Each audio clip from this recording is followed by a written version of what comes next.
And welcome to Raoul's house. Well, actually, it's Raoul's car, and the reason is it's my other half's birthday, and anyone who knows me knows that I think the absolute world of my other half. And the other thing they know about me is I don't go anywhere without my flask.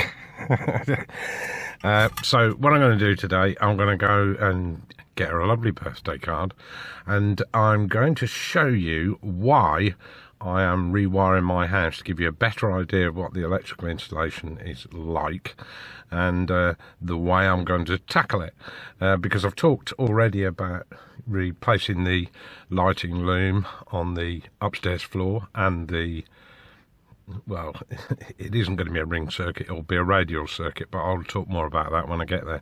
But I'll just get this card, and then we'll be in the house. Yeah, well, it's my other half's 60th, and we were a bit of an item in our 20s and met each other later in life, and discovered that we were still very fond of each other. That's the way it goes, isn't it? Anyway, I won't go off on a tangent.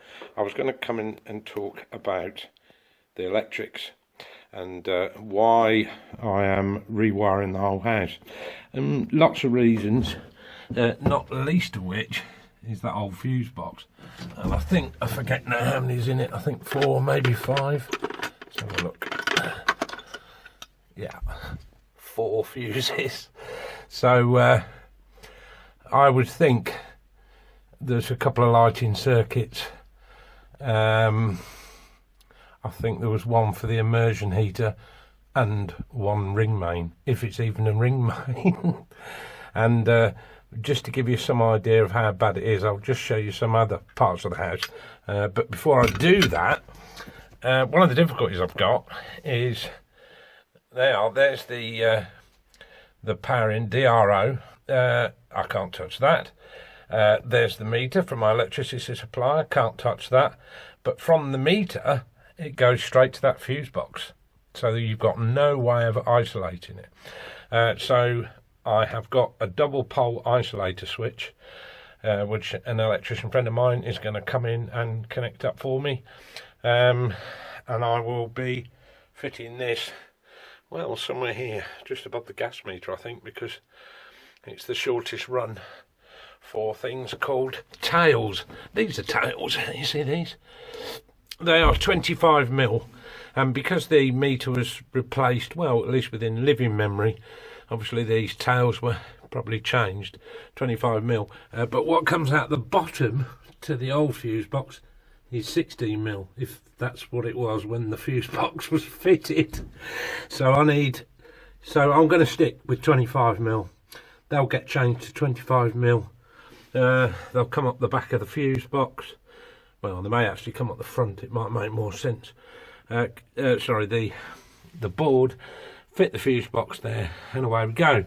Now, because I don't actually want to be without power while I'm here, you know, that's an issue, isn't it? The way I've decided to do it is just leave all this as it is, right? Run a completely new circuit around the house, bring all the cables down here, marked as to what they are, everything CPC, earth, if you don't know what CPC is, everything as it should be, and I can do at least some preliminary tests on that to make sure I've got continuity on the circuits that I install, and I can even put them in the fuse box. I can connect that up, and that'll all be ready to go, and then it's just a case of, well, I guess the main fuse will get pulled, then those tails taken out from the bottom of there, out those connection blocks that come up to this fuse box. Sorry, it keeps going out of focus. And the new tails pulled up to the new meter, that's it. And then we can pull this hideous thing out. Not a lot I can do with that, really, it's just too old. And previous occupant, my father, had an electric shower installed, and because there was simply no more, well, there were no more fuses left, it looks like what they've done, they run some extra tails up to that. Well, it's fused, and then it goes upstairs and it goes to the shower. So it's already overloaded, if you see what I mean. It's beyond its capacity. And I'm not saying that the wiring here is unsafe. It's not. Well, let's say it's acceptable. So my thinking is keep the existing wiring, because it means I've got power all the time, and run new sockets alongside the old, except where I can't. But that's basically the way I'm going to proceed. But I'll give you an idea of just some of the things that you'll find in this house. There's a new gas supply just sitting under the floor. That's got to be connected up with a hose. Get a gas guy to come in and do that. So that's it in here. But like I say, all these surface mount switches are just about everywhere. So leave them as they are, run the new system round, and then when it's all running and it's all wired into the new fuse box and switched over, I can disconnect the old one. Makes sense, doesn't it? Seems the most practical way. Otherwise, you know, the amount of time it will take me to rewire this place, it would just take too long, and I'll be walking around with one bulb and one socket. Not really very good, not practical. So I'll show you some of the stuff outside and why the electrics is so bad. This is one for starters. My dad did all this, and you see what I mean. So I think there is a kind of ring circuit here, of sorts. I hope so, because he's got so much on it. But he was quite ingenious, because, and he'd be proud of me telling you this, he's got a shed outside, which I'll show you in a minute, and he's also got a garage outside. And when he got power to the shed, he'd put down his switch for the shed and the red bulb would light up, and then for the garage, then the yellow bulb would light up. So, you know, he'd know he'd left power on outside, which is quite clever, I suppose, but there's obviously simpler ways of doing that. I'm out the back, and this is currently how the power to the shed, which is there, and the garage, which is down there, this is how it comes out. I just think, you know, what we need here is armoured cable. It did a pretty good job, but I think, you know, it's probably had its day now. But let's just show you what it's like in the shed. Well, this is just some of the shed wiring. I mean, that's an old fuse box. I'm sure it works, but it's pretty old. And he's got a couple of sockets down there. But it's when we get to the garage it gets even more interesting. Now, this is the garage wiring. To be fair to him, he has at least got metal sockets, but he's only got a couple of them. And I'm not going to attempt to turn this on. It's just very untidy. You see what I mean? So, you know, okay, it'll work at a push, but he wants doing properly. And this external stuff, I shan't be doing that until at least 12 months. You know, this will have to do as it is for now, but I will do it, and I'll run armoured cable, you know, up the garden and do this job properly. But for now, it will suffice. This is the oldest light switch in the house. See, and it works. But I think that needs to go, don't you? That socket's surface mounted, but wants replacing. I believe that is the only socket in this room. So, you know, I'm clearly going to need more in here.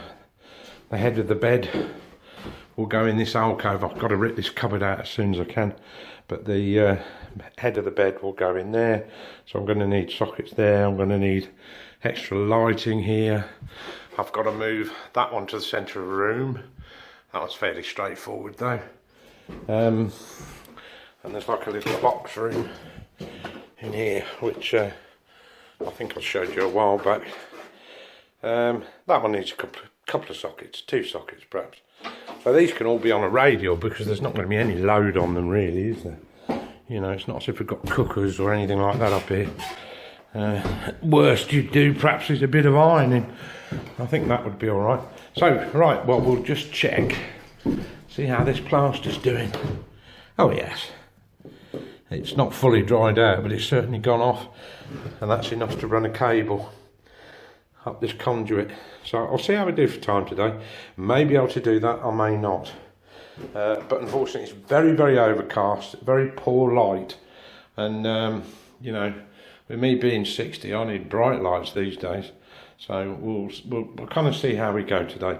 But I just wanted to show you the state of the electrics and why I've decided to upgrade. It's just it just doesn't meet modern demands. I suppose that's it really at the end of the day. Yes, it works, but it does need doing. High time it needed doing. And I can do the basic rewire right down to the fuse box. I can even connect them at the fuse box, but I just need the Sparky to come in and do the final test for me, and that's it, and then we can switch it over. Had a massive chunk that just sort of fell out of this wall, and it was about 1 inch thick, but I've done that, bonded that, finished plaster, and then just run some polyflow over the top just to smooth the hole, taper it out. But lovely and smooth, you'd never know there was a hole there. Plus it sounds solid, unlike there. But I'm not pulling everything off this wall, otherwise I'll be here all day. I've got that cable going down there now, so I'm going to cut these floorboards. But that's it from Rail's house today. Thank you all for watching. I just wanted to give you a quick explanation of all the lighting and sockets and why I've decided to rewire the lot from scratch. And thanks for watching, and see you next time.